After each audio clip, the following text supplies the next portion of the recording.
그리스도를 닮은 자로서 우리들을 변화시켜 주시는 주님, 우리가 그 나라에 들어갈 때까지 이 모든 과정을 잘 감당함으로 주님의 나라에 갔을 때 점도 흠도 없는 온전한 모습 나타낼 수 있도록 도와주옵소서. 오늘도 우리에게 주신 이 교회의 의미를 생각하며 그 기쁘신 뜻을 이해하며 또 주께 감사드리고자 하오니 이 말씀 가운데 함께 해주셔서 우리들이 깨닫게 하시고 또 이해하게 하시고 또 받아들이게 하시고 순종하게 하시며 더욱 주님 따르게 해 주옵소서. 예수님의 이름으로 기도드렸사옵나이다. 아멘. 우리 5월 마지막 주에 전도 초청 예배로 사람들을 한번 초청한 다음에 6월달 한 달 동안은 우리가 교회에 대해서 생각해 보고 있습니다. 교회란 무엇이냐? 교회가 무엇일까? 우리가 왜 사람들을 불렀을까? 이것을 생각해 보면서 우리들은 우리가 지금까지 다니는 이 교회의 의미, 이 의미를 기억해 보려고 합니다. 사실 이런 것들을 많이 생각하지는 않습니다. 다니면서 의미란 무엇인가? 교회의 근본은 무엇인가? 교회가 어떻게 시작됐는가? 그 다음에 또 우리가 계속 보겠지만 교회는 어떻게 발전되는가? 그리고 교회의 끝은 무엇인가? 이런 거 우리 많이 생각하면서 살아가지 않습니다. 그러다 보니까 어떤 일들이 일어나냐면 의미를 못 느끼는 것입니다. 의미를 찾지 않으니까 의미를 못 가지는 것입니다. 의미를 가지려고 하고 이유가 무엇인가를 생각하려고 하면 그러면 이유를 알게 되지만 그러나 이유를 생각해 보려고 하지 않고 이유에 대해서 고민하지 않으니까 나중에 갑자기 의미가 사라지는 것입니다. 이것은 너무너무 당연한 일입니다. 그동안 의미를 갖지 않지 않았습니다. 그래서 우리가 이 시간에 의미를 가져보려고 합니다. 의미가 무엇입니까? 교회의 의미가 무엇입니까? 그래서 우리가 지난주에 교회란 무엇인가 할 때 교회의 가장 기본, 가장 기초, 그것이 무엇인가를 생각해 봤습니다. 그것은 예수 그리스도를 주님으로 고백하는 신앙 고백. 그 위에 주님이 내 교회를 세운다라고 하셨던 것입니다. 그게 가장 기본되는 것입니다.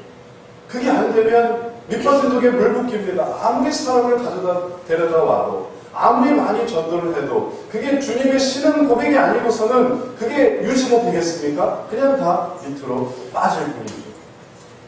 이제 그것이 교회의 근본이라는 것을 우리가 이해하고서 이번 주에 우리가 생각해보는 것은 그런 교회는 어떻게 시작되었는가라는 것입니다. 교회가 어떻게 시작되었는가. 여기서 우리가 교회의 의미를 이해하고자 합니다. 오늘 말씀 속에 교회가 어떻게 시작되는가를 우리는 발견할 수 있습니다. 오늘 나온 말씀 중에 교회가 어떻게 시작되었는가, 아주 원교회, 가장 원형적인 교회, 그 교회가 어떻게 시작되었는가가 오늘 말씀 속에 나옵니다. 오늘 말씀 51절 말씀을 우리 같이 함께 읽어보도록 하겠습니다. 이에 성소 회당이 위로부터 아래까지 찢어져 돌이 되고 땅이 진동하며 바위가 터지고. 여기에 교회의 시작이 나옵니다. 그런데 보이십니까? 이게 교회의 시작이라는 게 이해가 되십니까? 아니 이게 무슨 교회의 시작이에요? 교회가 시작되려면 일단 건물이 있다, 지도자가 있다, 회중이 있다. 그래야 교회가 시작되는 거 아닙니까? 그러나 그렇지 않습니다. 이게 교회의 시작이에요. 교회의 시작이 이 속에 있습니다. 뭐가 교회의 시작일까요? 성소 휘장이 위로부터 아래까지 쫙 찢어졌다는 것입니다. 그게 교회의 시작입니다. 지금까지는 성소였습니다. 성소와 그 다음에 그 휘장이 가려져 있고 그 안에 들어가면 보이는 지성소. 이게 성막입니다. 이게 성전입니다. 그게 하나님을 믿는 사람들이 항상 가지고 있었던 개념이었습니다. 성막, 성소, 그리고 성소에 들어가면 휘장이 있고 그 휘장 뒤에 있는 지성소. 그 지성소 안에 뭐가 있을까요? 하나님? 그는 아니죠. 하나님 그 안에 계시지 않습니다. 그 안에 들어가면 법궤가 있는 것이죠. 그리고 1년에 한 번씩 대제사장이 피를 가지고 들어가서 그 법궤 위에 피를 뿌림으로써 그 피에 해당되는 모든 백성들의 죄가 다 사해지는 것입니다. 아무나 들어갈 수 없어요. 대제사장도 1년에 딱 한 번만 들어갈 수 있습니다. 그러니 그 안쪽은 항상 미지의 장소고, 대제사장이 아닌 사람은 평생 한 번도 들어갈 수 없는 곳입니다. 언약궤가 어떻게 생기는지도 볼 수가 없습니다. 그게 바로 지성소예요. 그게 바로 성소였습니다. 그런데 이게 찢어지고 있습니다. 왜 찢어졌을까? 우연히? 사고로? 위로부터 아래까지 그 휘장이 얼마나 두꺼우냐 하면 양 가죽으로 만들어서 사람이 힘으로 찢어내야 찢을 수가 없습니다. 근데 그게 위에서부터 아래까지 찢어지고 있습니다. 그게 교회의 시작인 것입니다. 누가 그걸 찢으셨겠어요? 하나님이 그걸 찢으셨습니다. 이때까지 이 휘장이라는 것은 죄였습니다. 죄가 하나님께서 이 세상에 하나님의 말씀을 이 세상에 내려주신 다음에도 이 죄가 들어오고 죄를 접촉하는 것을 주님은 그것을 거부하시고 그것을 미워하시고 그것을 분노하시니까 들어오지 못하게 했던 것입니다. 이게 우리 인간의 죄였습니다. 성소가 이 세상에 있어도 우리는 들어갈 수가 없습니다. 왜냐하면 우리의 죄 때문에. 그래서 지성소는 항상 휘장으로 가려져 있었습니다. 그런데 이게 찢어지고 있습니다. 바로 하나님께서 찢으시는 것입니다. 이것이 찢어진 다음부터 하나님과 인간 사이의 거리가 사라졌습니다. 하나님 것을 열어주신 것입니다. 이제 들어와도 괜찮다. 이제 지성소로 들어와라. 지금까지는 들어오지 말아였지만 이제는 들어와도 괜찮다. 그리고 사람들이 성막 밖에 있던 사람들, 또 성소 휘장 밖에 있던 사람들, 이제 성소 안쪽으로, 지성소로, 언약궤 안으로 들어오게 된 것입니다. 이게 바로 교회의 시작입니다. 교회가 하나님이 이렇게 열어주시는 게 아니었으면 교회는 들어올 수 없습니다. 교회는 들어와서 주님을 만날 수 없습니다. 그리고 하나님의 자녀가 될 수도 없습니다. 하나님이 허락하시지 않습니다. 그러나 하나님이 허락하셨기 때문에 들어올 수 있는 것입니다. 교회로 들어오게 된 것입니다. 교회로 들어와서 하나님의 자녀가 되는 것입니다. 그리고 주님과 교제를 나눌 수 있게 되는 것입니다. 이게 놀라운 교회의 시작입니다. 그게 형상화되는 것이 이제 앞으로 계속 보겠지만 제자들과의 만남이고 성령의 부어주심이고 그리고 사람들이 늘어나는 것이고 이 시작은 바로 성소의 휘장이 찢어지면서부터 교회가 시작이 된 것입니다. 그러면 성소의 휘장은 왜 찢어졌을까요? 하나님이 왜 찢으셨을까요? 왜 성소의 휘장을 찢으셨을까요?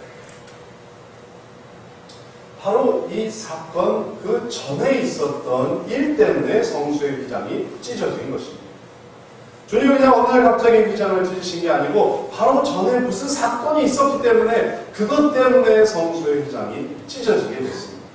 그게 뭐냐면 바로 그 전 50절의 말씀입니다. 바로 이 사건 때문에 그런 것입니다. 같이 한번 읽어봅니다. 예수께서 다시 크게 소리 지르시고 영혼이 떠나시다.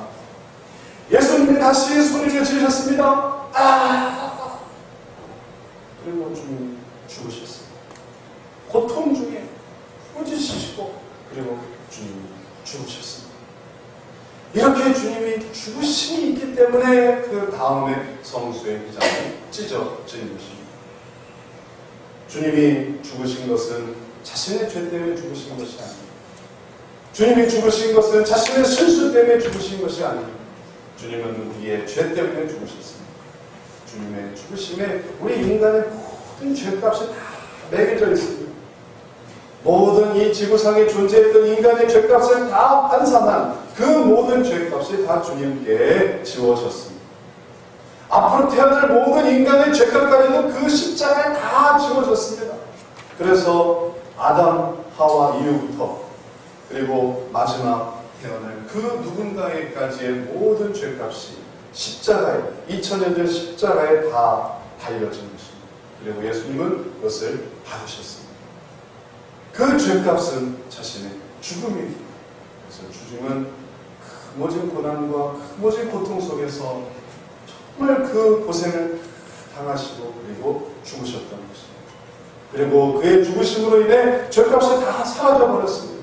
다 완불이 되었습니다. 다 지불이 되었어요. 죄값을 각자가 다 자신의 삶 속에 영원토록의 형벌과 그리고 영원토록의 심판 속에서 갚아야 되는 것들이 다 갚아졌습니다.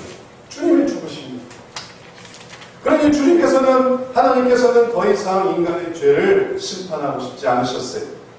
예수님이 죄를 갚아버리셨어요. 그래서 휘장을 찢으신 것입니다. 이제 됐다. 이제 됐다. 내 아들이 이 백성들의, 이 인간들의 모든 죄를 담당하고 죽었으니, 그 죄값을 치렀으니, 이제 됐다. 내가 이제 문을 열리라 하고 휘장을 여신 것입니다. 그리고 인간들을 받아들이신 것입니다. 예수님의 죽으심은 그 희생으로 죄값을 갚게 됨으로 교회가 시작되었다는 이 신학적인 의미가 오늘날 교회가 정말 이제 그 원교회의 시작의 의미가 이제 우리가 또 파생되는 또 조직교회와 지역교회와 작은 교회와 큰 교회가 어떻게 시작될 때 어떤 식으로 시작되는가 그 과정 속에서도 동일하게 반복이 되고 있습니다. 예수님이 자신의 피를 뿌리신 것처럼 예수님이 자신의 몸을 버리신 것처럼 예수님이 자기 영혼을 희생하신 것처럼 자기의 목숨을 그렇게 버리신 것처럼 그 희생처럼 이제 교회가 처음에 시작될 때에도 누군가의 희생이 있다. 누군가의 희생이 있다. 누군가가 자기가 하고 싶은 것을 버리고 그게 하고 싶어서 한 게 아니라 내가 하고 싶은 게 아니었지만 그 하고 싶은 것을 버리고 주님의 말씀에 순종했을 때 그때 교회가 시작이 됩니다. 누군가 자기의 물질을 갖고 싶었지만 그 물질을 버리고 그걸 하나님께 희생하고 하나님께 드림으로써 교회가 시작이 됩니다.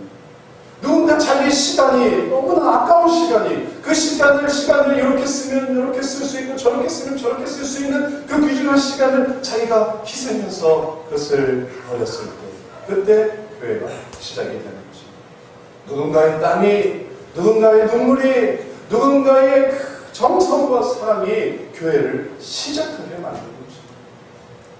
교회가 얼마나 어떻게 시작되는지를 잘 모르겠다면 교회가 지금도 어떻게 세워지는 걸 한번 생각해 보십시오. 아무 희생 없이 교회가 세워질 수 있을까요? 지금 오늘날 이 순간에도 어느 한 교회가 세워지고 있을 텐데 그 교회가 아무 희생 없이 아무 노력 없이 그냥 떡하니 세워질 수 있을까요? 그건 불가능한 것입니다.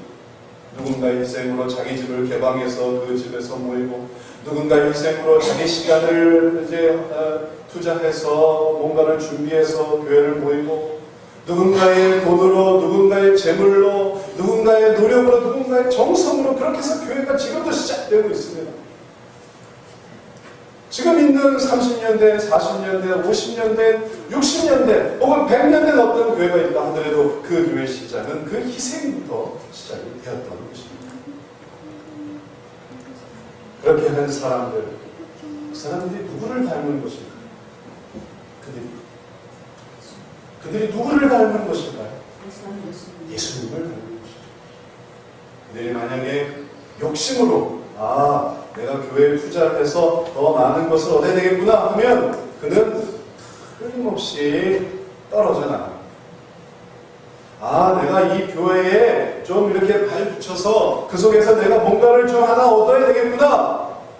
틀림없이 실족하고 사라집니다. 그러나 희생한 사람, 예수님처럼 예수님이 소리 지르시고 크게 소리시고 그 영혼을 주님께 맡긴 것처럼 희생해야지. 그리고 희생으로 교회를 시작한 사람은 그 교회에 남습니다. 그리고 그 교회의 밑거름이 되는 것이죠. 그리고 그 밑거름 위에 그 다음 사람이 그 위에 차곡차곡 가지를 뻗고 나무가 되고 커지고 그리고 열매를 맺는 그런 교회의 모습이 진행되는 것입니다. 그래서 반드시 누군가의 온전한 희생, 반드시 누군가의 진실한 희생 이것이 있을 때만이 교회가 시작이 되었던 것입니다. 그런데 여러분, 한번 생각해 보십시오. 왜 주님은 교회를 세우시기 위해 목숨을 버려야만 했을까요? 왜? 너무 지나친 희생하신 거 아닙니까? 꼭 그렇게까지 할 필요가 있었습니까? 주님이 왜 이렇게 죽으셔야만 했을까요? 그냥 죽지 않고는 할 수가 없었을까요? 죽지 않고 하나님이 마치 베드로에게 가서 고기를 잡으면 그 안에 5세겔이 있을 테니 그 세겔을 통해 세금을 내라 말씀하신 것처럼 주님께서 돈을 모아주시고 주님께서 일꾼을 모아주시고 주님께서 시간 많은 사람들을 모아주셔서 천사들을 통해서 그렇게 교회를 하실 수는 없었을까요? 왜 주님이 꼭 죽으셔야만 했을까요? 대체 그 이유가 뭘까요?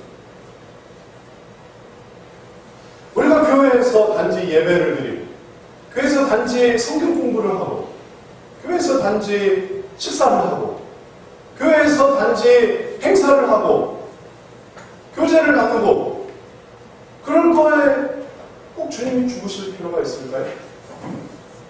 너무 과다하게 주님 희생하신 거 아닙니까? 또 교회가 하는 일들을 한번 생각해 보십시오. 어떤 교회는 문화사역을 합니다. 어떤 교회는 선교사역을 합니다. 어떤 교회는 출판사역을 합니다. 어떤 교회는 의료사역을 합니다. 어떤 교회는 학교도 세웁니다.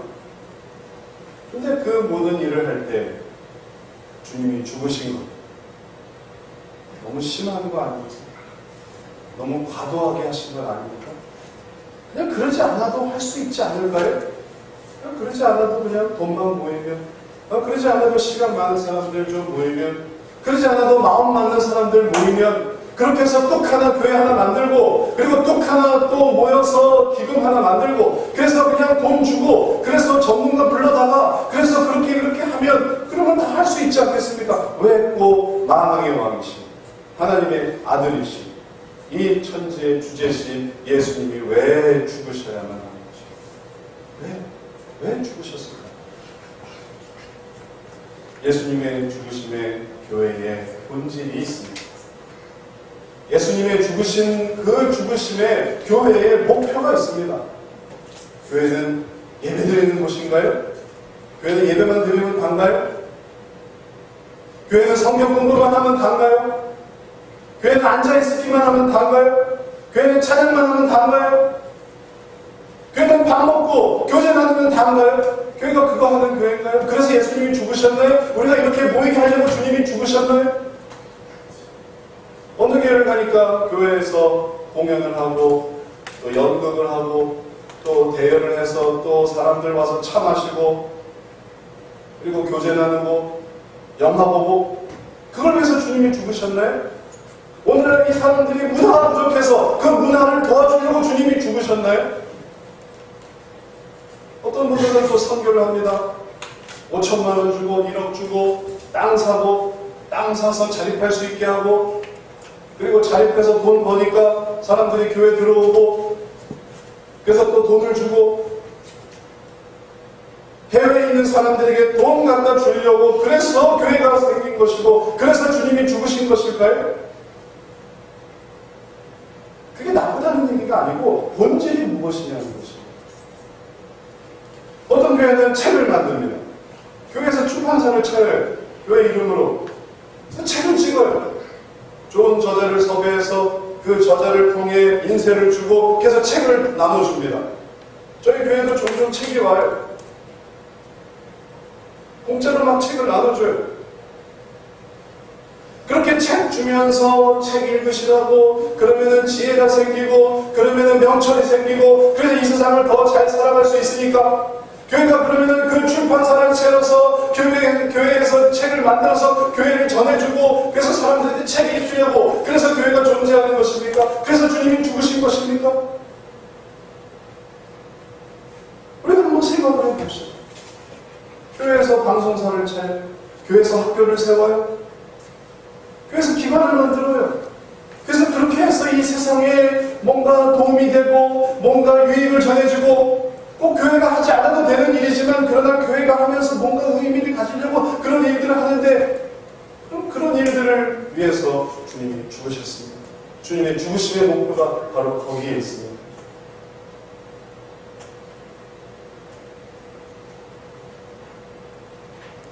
주님의 죽으심의 목표는 더 큰 곳에 있습니다. 우리가 그것을 알지 못할 때 교회가 저 와서 앉아있는 거, 왜 여기 와서 우리가 이러고 있을까요? 집에서 쉬지. 왜 우리 할머니들은 왜 애써서 아침부터 장로님이 그렇게 모시고 여기만 계시냐고요? 왜 우리 젊은 청년들은 아침부터 열심히 주일학교를 봉사하며 왜 여기 와서 이러고 있느냐고요? 왜 자기 하고 싶은 거 하지 않을까요? 공부하지 않을까요? 왜? 여러분들은 왜 여기 와 앉아 계십니까? 무엇을 위해 우리가 여기 있는 것입니까? 본질이 무엇입니까? 주님이 왜 죽으셨을까요? 우리는 이것을 알아야만 합니다. 정말 본질로 들어가야만 하는 것입니다. 주님이 죽으신 이유는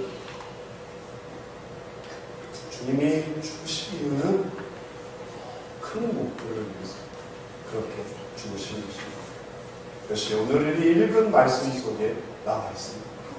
주님이 죽으신 이유는 바로 이것 때문에 그렇습니다.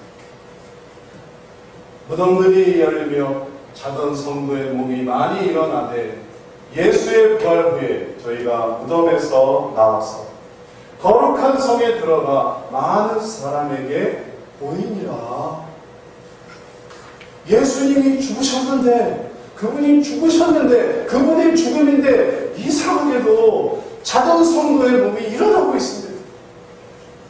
주님이 죽으셨는 것뿐인데 그래서 주님의 개인의 죽음일 수 있는데 왜 자던 성도의 몸이 일어납니까? 왜 그들이 부활합니까? 왜 그들이 무덤 속에 있다가 무덤들이 열리고 그들이 일어납니까? 사람들이 예수님의 죽음에 대해서 알지 못하는 것이에요. 왜 한 인간의 죽음이 이런 파국 국가를 만드냐? 그가 도대체 누구시길래? 그가 바로 하나님의 아들이신 것입니다. 그가 바로 이 세계의 창조자이신 것입니다. 그가 죽었습니다. 그래서 그 때문에 엄청난 일이 일어나는 것입니다. 지난번에도 오사마 빈 라덴이 오사마 빈 라덴이 죽었을 때 이제 테러범으로 추적을 하고 그리고 이제 미국이 그를 결국에는 죽였지요.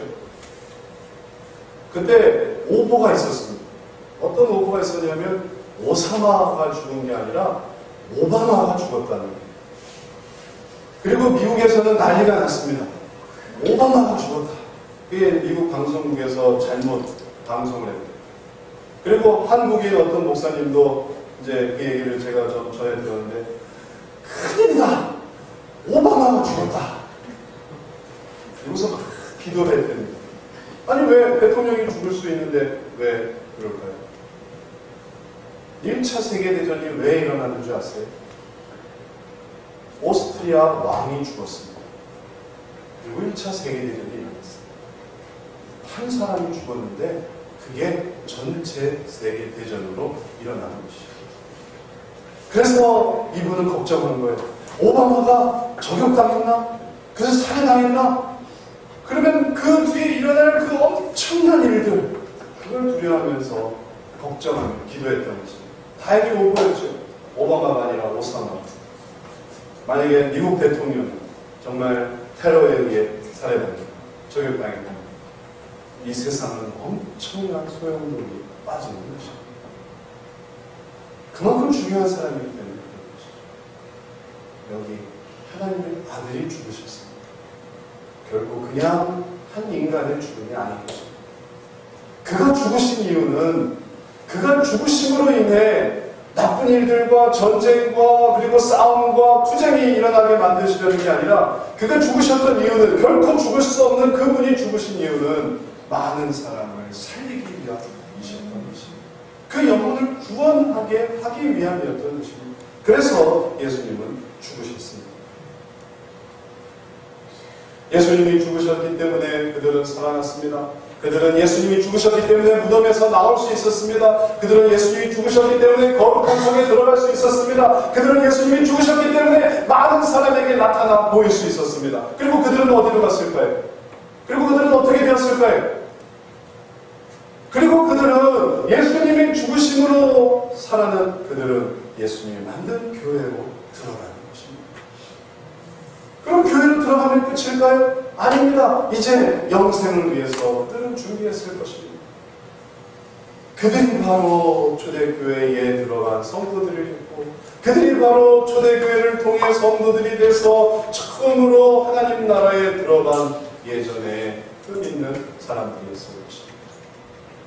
그래서 주님은 죽으신 거예요. 주님은 우리의 영혼을 살리기 위해서 죽으신 것입니다. 주님은 우리의 죄 문제 때문에 죽으신 것입니다. 우리의 사느냐 죽느냐의 문제 때문에 죽으신 것입니다. 그리고 그들이 있을 곳을 위해서 죽으신 것입니다. 교회에 모일 수 있도록 죽으신 것이에요. 그리고 그 교회를 통해 하나님의 나라로 자녀로 들어갈 수 있게 하시기 위해서 죽으신 것입니다. 이거 우리는 똑바로 알아야 됩니다.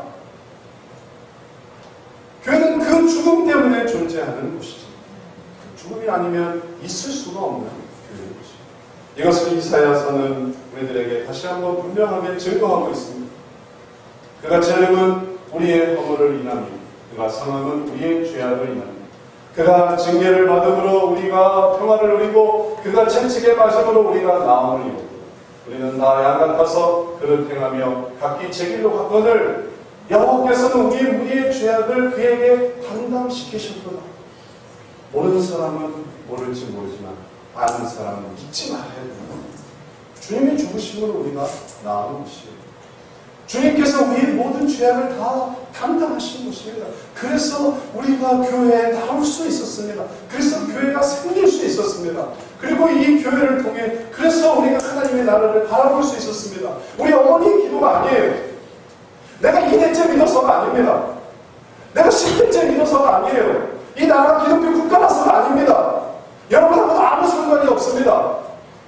우리가 잘나서가 아니에요. 우리가 피부색이 이래서도 아닙니다. 우리가 키가 크고 우리가 혹은 직분이 있고 우리가 잘한 일이 있어서가 아닙니다.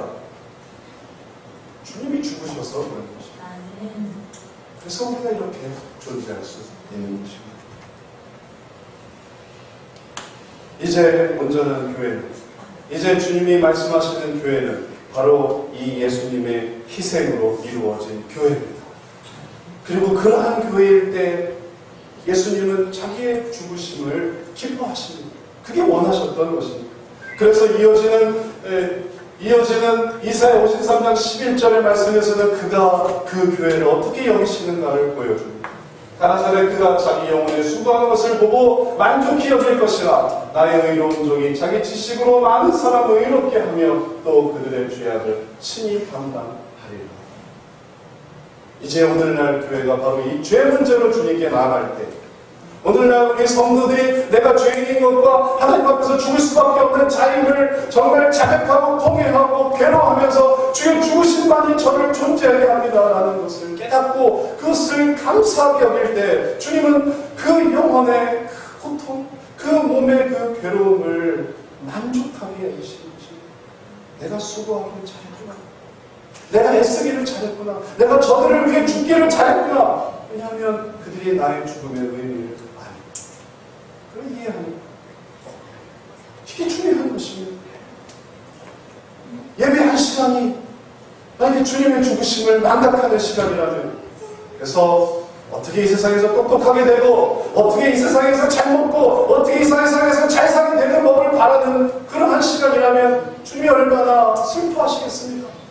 그걸 위해서 이 세상에 주님이 죽으신 것이 아닙니다.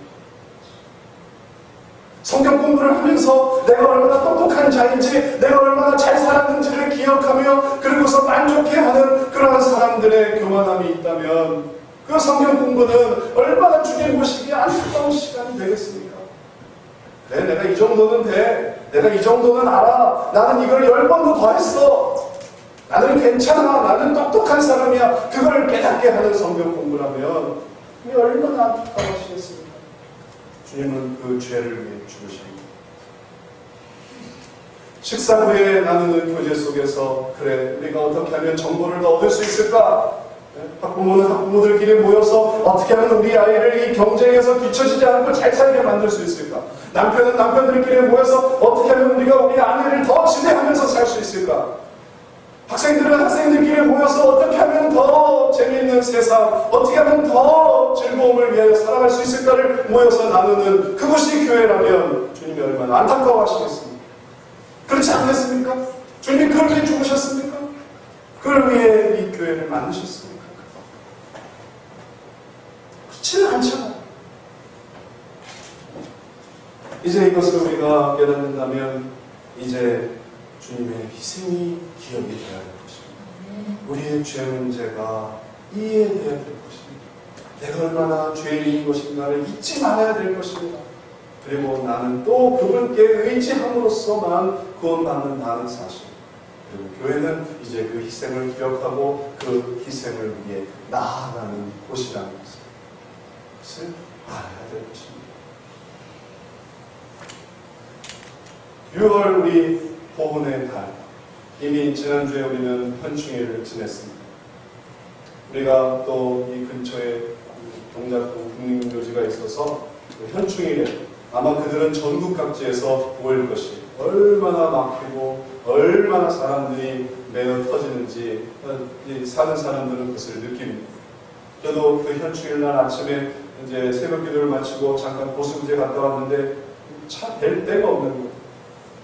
온 서울에서 모이는지 아니면 사연이 있는 사람은 전국 각지에서 모이는지. 우리 장로님도 이제 그 국립묘지에 가셔야 될 일이 있는데 그 동기생 중에 한 분이 순직을 하셨어요. 군 생활 중에. 그래서 이제 그 모임이 있는데 그 모임은 현충일에 안 모이고 늘 그 며칠 전에 모입니다. 왜냐하면 현충일은 너무 막힙니다.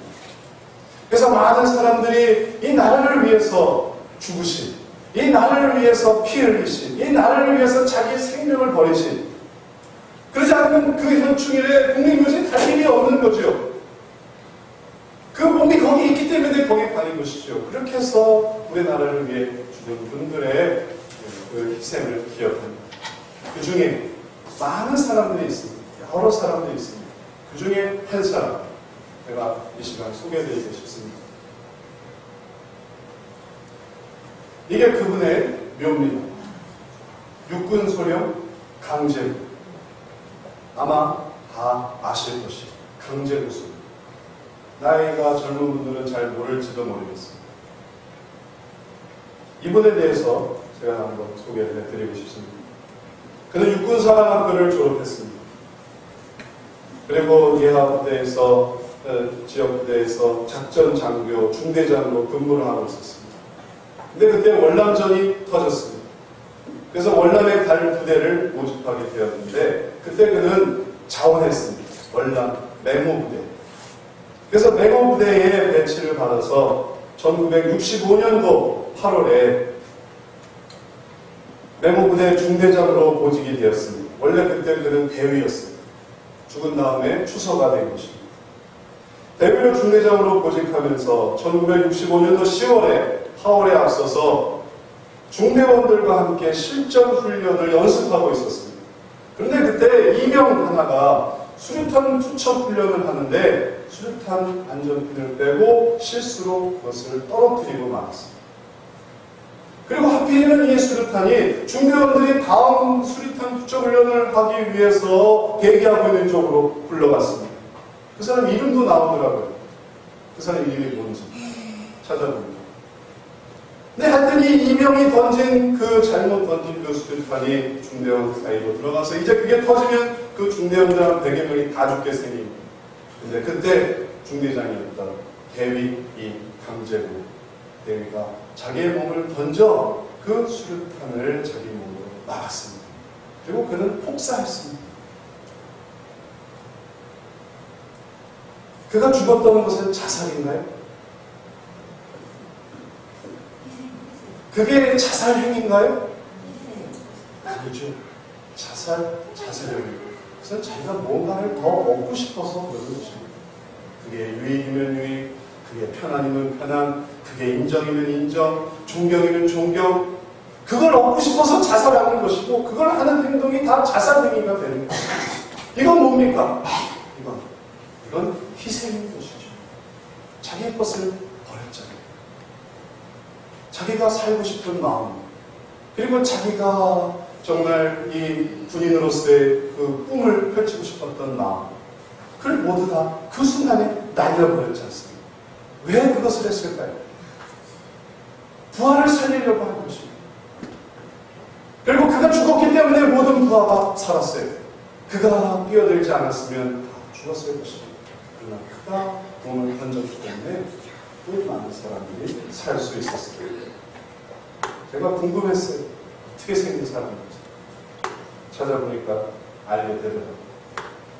이분이 바로 강제술. 그가 평소엔 어떻게 살았을까요? 그 순간에 자기 몸을 던져 수류탄을 막을 정도면 평소엔 어떻을까요? 평소에 이적인 사람, 평소에 빼는 사람, 평소에 반사적으로 숨는 사람이 수류탄 던졌을 때 자기 몸을 던질 수 있었을까요? 그렇지 않습니다. 누구보다도 더 신실했을 것입니다. 누구보다도 더 부하를 사랑했을 것입니다. 누구보다도 더 나라를 생각했을 것입니다. 그래서 월남전도 지원을 했었던 것이고, 그래서 병사들을 데리고 훈련했던 것이고, 자기가 맡은 직무를 그냥 한 게 아니었을 것입니다. 그래서 그 희생이 그 이후에 강제구 상을 만들었습니다. 그리고 그 사건이 일어났던 곳은 강제구 공원이 됐습니다.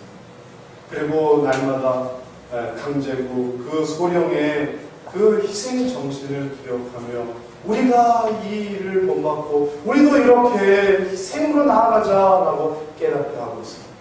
그리고 그분이 바로 국립묘지에 묻혀 있는 것입니다. 우리나라는 어떻습니까? 우리나라가 정말 백척강도에 있을 때 다 공원 가서 그러면 우리가 존재할 수 있었을까요? 우리가 누리는 이 자유는, 우리가 누리는 이 기쁨은 그건 누군가의 희생 때문에 이루어진 것입니다. 우리가 편하게 사는 이유는 쓰레기가 사라지고 길거리가 깨끗하고 뭔가 좀 바뀌는 이유는 누군가 밤새 그것을 희생해서 청소하고 쓸고 닦았기 때문에 이런 것입니다. 이제 우리가 이런 희생으로 존재할 수 있게 되었다는 것을 기억합니다. 교회도 마찬가지입니다. 누가 가장 희생하실까요? 누가 가장? 주님이 가장 희생하십니다.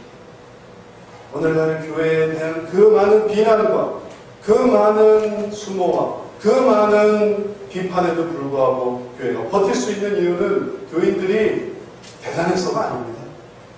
교인이 그것을 잘 이겨낼 수 있어서가 아니에요. 예수님이 우리를 도와주시기 때문에. 내가 너희를 위해서 죽었는데 오늘 교회가 정말로 부패하고 타락했다 하더라도 내가 세운 이 교회를 내가 버리지 않으마. 주님이 우리를 위해서 죽으셨기 때문에 그 희생으로 우리를 돌보시기 때문에 우리는 존재하는 것입니다. 이렇게 희생을 통해 이루어진 교회의 의미를 잊지 말아야 되겠습니다. 그리고 오해하지 말아야 되겠습니다. 교회가 욕구를 충족하는 것은 아닌 것입니다. 교회에서 유익이 있어야 다니는 것은 아닌 것입니다. 교회가 편안해야 다니는 것은 아닌 것입니다. 교회가 재미있어야 다니는 것도 아닙니다. 인정해주지 않으면 교회를 떠나겠다. 그는 교회가 뭔지를 모르는 것입니다. 내 뜻대로 안 돼서 내가 교회를 못 다니겠습니다. 교회를 다니고 있는 게 아닌 거예요. 내가 존경받아야 내가 교회를 다니겠습니다. 그건 지금 뭐 하는 것일까요? 그건 지금 뭐 하는 것일까요? 하나님의 교회를 자기 교회로 만드는 것입니다. 그래서 문제가 생기는 것입니다. 그래서 직분을 돈으로 사고, 그래서 부패가 있어도 감싸주고, 그래서 잘못해도 그냥 넘어가고, 그리고 믿음에 있어서 옳지 않은 사람들이 지도자가 되고, 음란한 사람이, 탐욕이 있는 사람들이 교회의 중직을 맡고, 그래서 교회가 망가지는 것입니다. 그래서 그래서 어느 순간 더 이상 그게 교회가 아니게 되어버리는 것이에요. 그러나 주님이 자기 영혼을 드려 죽으셨던 교회는 그런 교회가 아닌 것입니다. 그런 교회는 뭐 하는 곳일까요? 그걸 닮는 것입니다. 주님을 닮는 것입니다. 그래서 우리가 교회로 모였습니다. 우리가 다니는 곳이 바로 그런 곳입니다. 이곳을 다니면서 내가 어떻게 해서든지 유익을 얻어야겠다 하는 것이 아니고요. 이곳은 이렇게 해서 내가 편안해야지, 조금이라도 더 편해야지 하는 것이 아니고, 이곳은 내가 어떻게 하면 나를 위해 죽으신 예수님의 희생, 내 죄 문제를 해결해 주시는 그런 예수님의 희생을 깨닫고 나도 어떻게 하면 그를 희생할 수 있을까? 그것을 믿는 것이 교회인 것입니다. 그럴 때 여러분은 제대로 교회 생활하는 것입니다. 어떻게 하면 내가 희생할까 하면 그게 제대로 된 것입니다. 그러면 누구를 닮는 것일까요? 그럼 누구를 닮는 것일까요? 예수님을 닮는 것입니다. 성경 공부를 끝내서 제자관을 끝내서 그게 예수님을 닮는 것일까요? 직분을 가지고 직분이 더 높아지고 그게 예수님을 닮는 것일까요? 교회가 커지고 교회가 더 확장되고 그게 예수님을 닮는 것일까요? 저부터 시작해서 우리 모든 사람의 일, 주님의 희생을 배우는 게 교회. 그래서 주님은 교회를 시작하셨습니다. 그게 우리를 살고, 남편이 희생하고, 아내가 희생하고, 목사님이 희생하고, 장로님이 희생하고, 집사님이 희생하고, 성도들이 희생하고, 누군가 한 사람이 희생하는 사람이 생길 때, 그때 우리가 살고, 모두가 다 살고, 하나님 그렇게 예수님을 닮은 사람들이 이제 더욱 생기길 원하는 것입니다. 이제 말씀을 마치겠습니다. 이 희생을 본받아 우리 희생합시다. 헌신합시다. 그때 여러분 제대로 교회를 다닙니다. 그러지 않으면 죄송합니다. 여러분은 아직 교회를 다니는 게 아니에요. 아직 교회가 뭔지 모르는 그건 교회랑 아무 상관없는 욕구를 쫓아다니는 거죠. 그러나 이제 희생하는 게 뭔지를 알고 더워도 좀 참고 졸려도 좀 참고 또 빨리 와야 되는 불편함을 좀 참고 내가 해야 되는 어떤 불편함을 참고 그럴 때 그래 예수님도 그랬으니까 나도 그래야지. 예수님도 그러셨으니까 나도 그래야지. 그럼 주님이 너를 낮춰주는 것입니다. 우리의 욕구를 자극하는 교회가 아니고 우리의 욕구를 버리고 주님을 닮게 하는 교회. 이런 교회 한번 만들어 가시지 않겠습니까? 이렇게 신앙생활 한번 해보지 않겠습니까? 그래서 주님을 닮아 주님의 아름다운 찬양, 주님 앞에 가면 우리가 무슨 교회를 했는지 그게 중요하지 않습니다. 그게 크고 작은지, 그게 지역에 있는지, 시골에 있는지, 도시에 있는지 그게 중요하지 않습니다. 그 속에서 얼마나 주님을 닮았는지 주님인 것이죠. 우리 신앙 속에서 주님을 더 닮고 나아갑니다. 그래서 이 교회 속에서 주님의 아름다운 교회 함께 만들어 가시는 저와 여러분 되시길 축원합니다. 기도하겠습니다. 사랑의 하나님, 주님이 우리를 위해 죽으셨지만 우리는 아직도 살아있습니다. 우리는 그것도 망각하고 어떻게 해서든지 우리의 뜻을 이 속에서 이루어보려고 애를 쓰고 있습니다. 그러나 주님, 우리를 위해 죽으신 것을 잊지 않게 주시옵소서. 우리가 그 죽으심으로 살아나는 것을 잊어버리지 않게 주시옵소서. 이제도 교회가 어떻게 시작되었는지를 기억하며 그 의미를 갖기를 원하오니 무의미한 신앙생활이 아니라 그리고 변질된 신앙생활이 아니라 온전한 주님의 희생의 의미로 가득 차.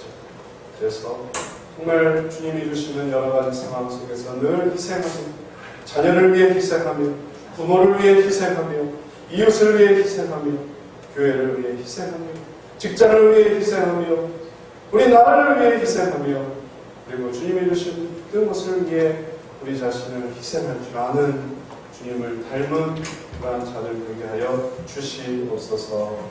예수님의 이름으로 기도드렸사옵나이다. 아멘.